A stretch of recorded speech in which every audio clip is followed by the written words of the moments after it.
أعوذ بالله من الشيطان الرجيم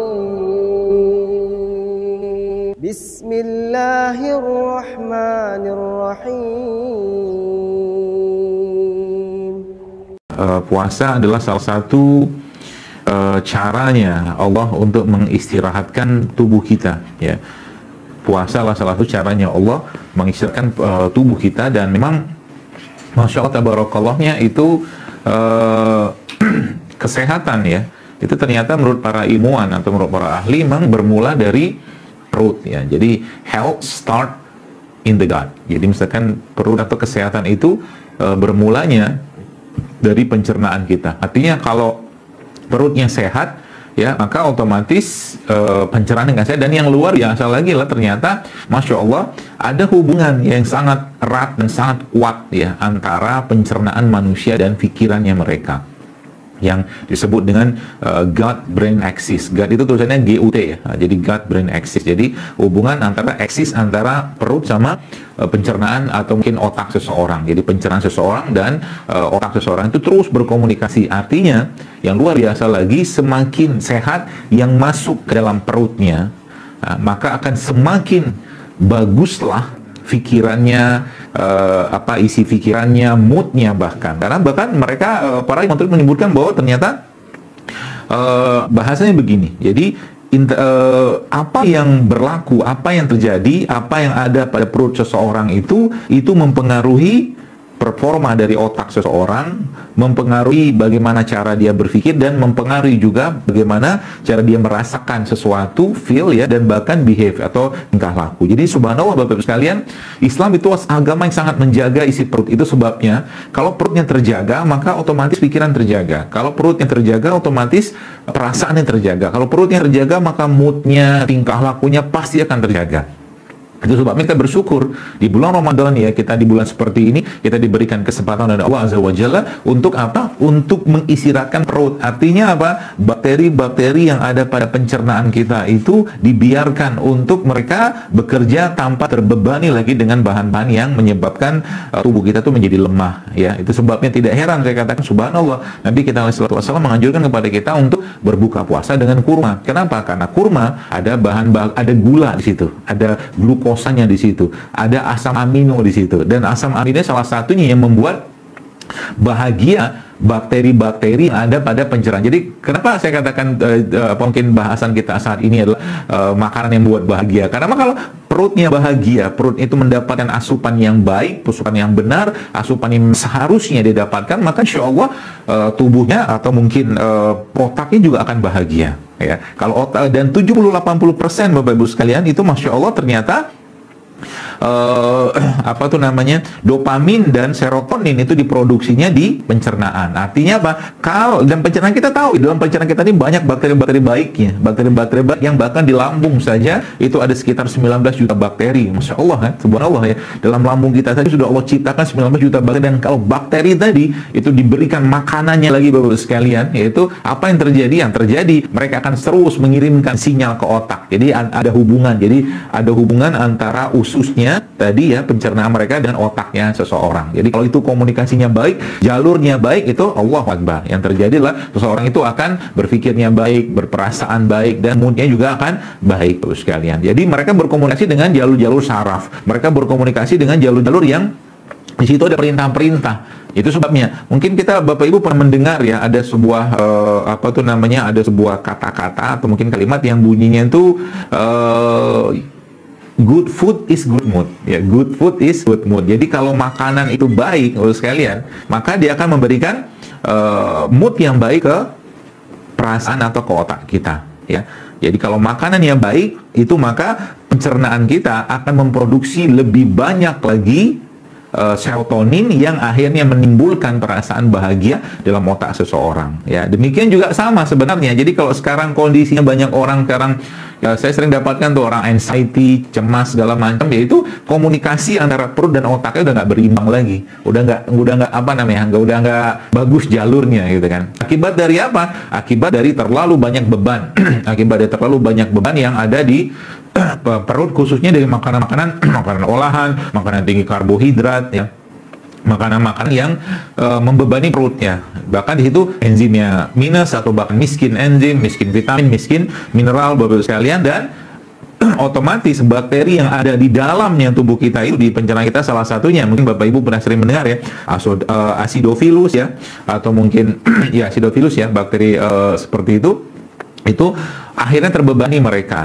Selain terbebani, akhirnya mereka nggak bisa ngasih sinyal ke otak. Ini kan jadi masalah ya. Jadi itu konsepnya sebenarnya sederhana sebenarnya ya. Jadi gut brain axis ini, Bapak sekalian, bahwa ternyata semakin bagus bakterinya ya, semakin bagus bakterinya, semakin bagus asupan bakterinya, semakin fresh, semakin sehat, dan semakin tinggi vitamin mineral yang ada pada masuk ke pencernaan kita, itu semakin bagus juga yang kita rasakan ya. Maka bulan Ramadan harusnya menjadi bulan itu, karena memang Nabi SAW juga sampaikan bahwa kebahagiaan orang yang berbuka itu ada dua, atau berpuasa itu ada dua. Yang pertama saat dia berbuka puasa, dan kita memang disarankan oleh Nabi SAW untuk berbuka dengan kurma ya. Kita disarankan untuk berbuka dengan kurma, baik itu kurma basah atau kurma kering, dan itu juga yang dilakukan oleh Maryam alaihissalam ketika beliau akan melahirkan. Dan Allah katakan di situ, makan dan minum dan bergembiralah engkau, kata Allah Subhanahu wa taala. Maka itu dijelaskan bahwa Maryam diperintahkan Allah untuk makan rutop atau kurma basah. Dan demikian juga Nabi kita SAW memerintahkan kepada kita untuk makan kurma basah atau mungkin kurma kering tadi, karena memang isinya adalah makanan-makanan yang menguatkan pencernaan kita. Jadi kurma itu makanan yang menguatkan pencernaan, menyenangkan bakteri yang ada pada pencernaan kita, bahkan menyenangkan otak. Karena kuncinya apa? Kalau pencernaannya baik, maka insya Allah otak juga. Bahkan beberapa ahli mengatakan, jadi perut itu seperti otak sendiri gitu kan. Jadi perut itu seperti otak sendiri, kata mereka. Jadi dia bisa berkomunikasi, dia bisa melakukan perintah sendiri gitu kan. Ya, maka kalau dalam bulan Ramadan seperti ini kita kembalikan kebahagiaan perut kita lah, gitu. Kalau kita kembalikan kebahagiaan perut kita, maka Allahu Akbar ya, kita akan betul-betul merasakan kebahagiaan saat berpuasa, Bapak sekalian ya. Maka Allah Subhanahu wa taala menciptakan berbagai macam makanan dengan berbagai macam warna, berbagai macam rasa ya. Dan itu semua kalau kita kumpulkan satu, maka jadinya Masya Allah, Barakallah. Itu sebabnya hari ini kita mau belajar sedikit ya, supaya nanti teman-teman bisa praktekkan nanti di rumah ya.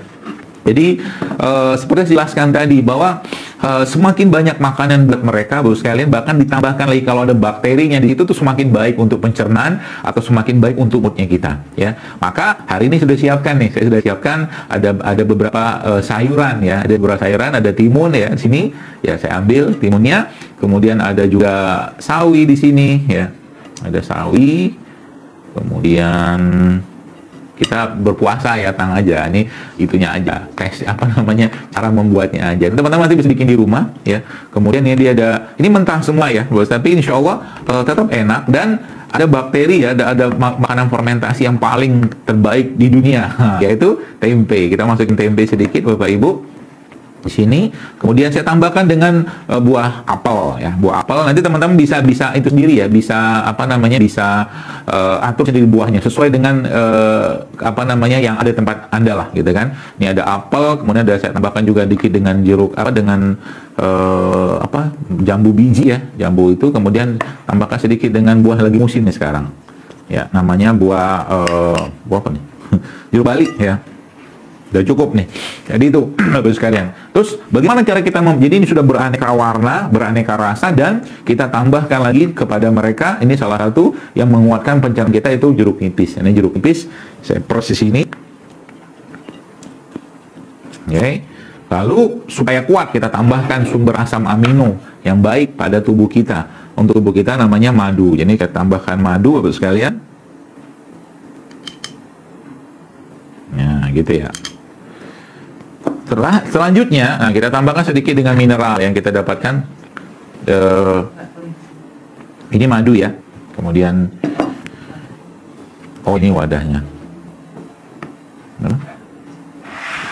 Oke, nah ini kita tambahkan sedikit sama garam ya. Garam, kita ambil sedikit garamnya. Kita aja. Oke, sedikit lagi. Dan kita tambahkan sedikit lagi dengan lada hitam, biar ada sedikit rasa pedasnya ya. Lalu setelah itu Bapak Ibu ya aduk ya, diaduk, jangan dimakan karena kita lagi berpuasa ya. Jangan lupa, jangan hilap ya, hilap pula repot kita. Rezeki sih kalau yang pertama kalau hilap beneran. Ya. Maka Bapak sekalian, dalam makanan ini ya, mungkin kita kalau di rumah ada nih, kalau ada ya, kalau teman-teman nggak ada, ya, mungkin stoknya nggak punya, nggak apa-apa, kita bisa tambahkan lagi dengan ini kurma ya. Saya tambahkan dengan kurma, suiran kurma nih, suiran kurma. Yang tambahkan lagi dengan kacang almond kalau ada, ya, kalau nggak ada juga nggak apa-apa. Jadi dia bisa dibuat sesederhana mungkin, atau apa tuh namanya, dibuat seoptimal mungkin. Jadi di sini ada proteinnya ya, ada kacang-kacangan ya. Kita tambahkan ada asam amino dari kurma tadi, ada enzimnya, ada probiotiknya dari tempenya Bapak sekalian. Ya. Jadi ini sebenarnya kalau mungkin bahasa saya, seseorang ya, mungkin kita di Ramadan kayak begini ya, tambahkan sedikit madu lagi ya, biar kelihatan basah dia. Wah, nanti bisa disuting tuh. Ya. Ini makanan Bapak sekalian, Masya Allah, tabarakallah ya, kalau seandainya ini apa tuh namanya, dikonsumsi waktu kita berpuasa atau terutama waktu berbuka puasa, itu kalau boleh saya bilang tuh nanti perutnya akan ngirim WhatsApp. Ya, ala-alanya kita lah. Perutnya akan ngirim WhatsApp dan dia katakan jazakallah khair, kata dia kan, Masya Allah, terima kasih gitu kan. Selama ini isinya apa? Gorengan gitu kan. Paling sederhana kayak begini ya. Tapi ini Bapak sekalian, ini makannya akan membuat mood kita akan berubah sekali. Mood kita, kenapa? Karena makanan-makanan living food kayak begini ya, atau mungkin real food atau whole food kayak begini, ini efek ke badan luar biasa. Dan ini kalau Bapak Ibu mulai biasakan di Ramadan seperti ini, kita berinteraksi dengan mereka, Bapak Ibu sekalian, ini hasilnya akan luar biasa lagi ya.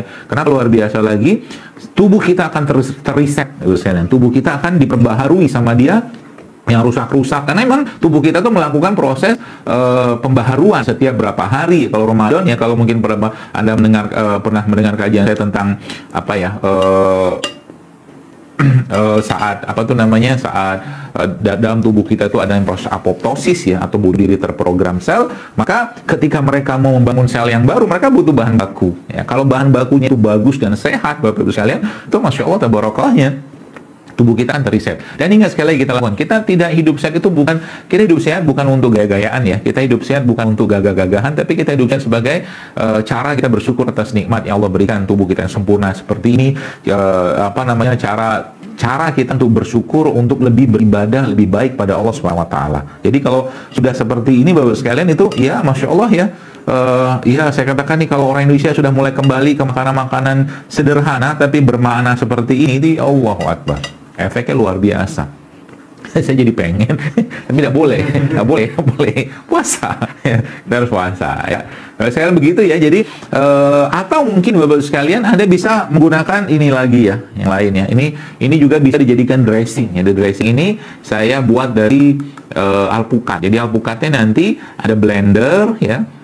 Kemudian ditambahkan bawang putih sedikit, ditambahkan garam, ditambahkan lada hitam secukupnya sampai rasanya gurih. Nah, nanti si alpukat ini Anda masukin ke sini ya. Anda masukin, atau mungkin Anda apa tuh namanya, tuangkan ke sini, dan itu menjadi sumber protein. Karena alpukat kan salah satu sumber protein yang sangat baik ya. Terus kalian. Jadi kalau kita campurkan di sini, jadi nanti seperti ini ya. Nah, jadi kayak begini. Jadi kan sederhana sebenarnya. Tapi ini sudah makanan loh, meskipun nggak makan nasi. Allahu Akbar. Jadi para pencinta nasi jangan khawatir. Ini makanan sudah bikin kenyang. Ya, kalau memang goalnya kenyang. Kalau saya bukan kenyang mah, kita bukan mau bikin kenyang. Kita mau bikin bahagia badannya, bahagia otaknya, bahagia pikiran, bahagia perutnya. Itu yang kita mau kejar ya. Subhanallah kan, jadi sederhana tapi bermakna. Dan ini teman-teman bisa bikin di rumah sendiri, Bapak Ibu. Anda bisa bikin sendiri di rumah, dan tidak mesti buah-buah yang susah-susah, buah-buah yang sederhana, sayur sederhana nanti. Nah, kalau Anda di sana bisa dapatkan buah atau sayur organik, bagus. Tapi kalau tidak, teman-teman bisa pakai sayuran biasa lah gitu kan. Tapi jangan lupa dicuci pakai ekoenzim. Ini kalau saya punya ekoenzim ya, yang diberikan oleh Mbak Nora waktu itu. Ini sudah hampir setahun nih ekoenzim. Ini bisa buat cuci-cuci sayuran juga. Ya, ekoenzim. Ketangan cara buatnya sudah saya bikin ada di Instagram, nanti teman-teman bisa lihat di sana. Atau mungkin ekoenzim seperti ini. Ini ekoenzim yang kita bisa buat minum. Bolehkah tampur sini? Boleh aja. Tampur aja semua ya. Dan ini biasanya makanan kayak begini ini Masya Allah ya. Tabarakallah, saya sampaikan sinyal-sinyal dari otak kita, dari pencernaan kita tuh kan diperbaiki sama dia. Subhanallah ya. Jadi kalau apa tuh namanya kita mulai membiasakan dengan living food seperti ini, sebenarnya penyakit itu insya Allah pelan-pelan gitu kan, dengan tambah puasa, dengan tambah living food seperti ini, itu insya Allah penyakit akan perlahan akan hilang sekalian, perlahan akan hilang. Jadi ini cara mudah, cara sederhana untuk menjadikan Ramadan menjadi bulan yang penuh kebaikan, tidak hanya buat ibadah kita tapi juga buat badan kita dengan konsumsi hal-hal sederhana seperti ini. Kan sederhana kan, cuma modal sayur, modal buah, jeruk nipis, lada hitam sama garam. Kalau mungkin mau tambahan lagi, Anda bisa tambahkan almond, suiran kurma, kan suiran kurma lagi banyak nih sekarang. Atau Anda tambahkan juga dengan Anda tambahkan juga dengan tadi alpukat, itu juga akan menguatkan ya makanan tadi, dan selain itu full ya, jadi komplit nutrisi. Tapi kalau makan kayak begini insya Allah nggak bakal ngantuk ya, nggak bakal ngantuk karena enzimnya, vitaminnya, mineral masih komplit semua ya. Jadi kapan makan terbaiknya ya, bisa dimakan waktu kapan ya, buka boleh ya, terutama sih waktu berbuka sih ya, biar kita kuat ibadah malamnya. Nanti waktu sahurnya boleh juga makan ya, tapi mungkin sahur itu nggak usah banyak-banyak makan lah, kita secukupnya saja ya, sedikit saja, karena memang nggak banyak aktivitas pada sahur kan, nggak banyak aktivitas ibadah maksudnya. Seperti halnya kita kalau habis maghrib atau isya, biasanya apalagi yang menjelang-jelang 10 hari terakhir kan kita benar-benar fokus ibadah di malam hari ya. Nah, maka nanti Bapak sekalian, teman-teman, itu makanan-makanan seperti ini ya, coba mulai dijadikan teman atau sahabat dekat kita setiap hari ya. Kalau sudah kita menjadikan mereka sahabat dekat ya, maka otomatis badan kita kan sudah terbiasa dengan ini. Jadi sebenarnya you don't have to eat less, you just have to eat right kalau bahasa orang-orang barat. Sebenarnya Anda tuh nggak perlu ngurangi makan, tapi makan tuh secukupnya aja, tapi makan yang benar gitu kan, makan yang benar ya, mulai dari air putihnya, asam amino, prebiotik, ini kan komplit nih ya. Atau mungkin Anda mau tambahkan sedikit lagi dengan minyak zaitun sedikit, nah apa-apa juga, boleh juga, sederhana tapi Masya Allah bermakna ya. Nanti teman-teman bisa praktekkan ini di rumah ya, dan caranya juga sudah saya jelaskan tadi ya, termasuk mulai juga berdekatan sama probiotik yang saya jelaskan juga tadi, dan madu dan kurma dan makanan living food seperti ini. Makanya insya Allah ya, subhanallah, insya Allah tubuh kita akan terjaga dan jauh dari segala macam penyakit-penyakit ya, dengan makanan-makanan kayak begini, sederhana tapi bermakna insya Allah ya. Saya kira mungkin شكرتم لأزيدنكم ولئن كفرتم إن عذابي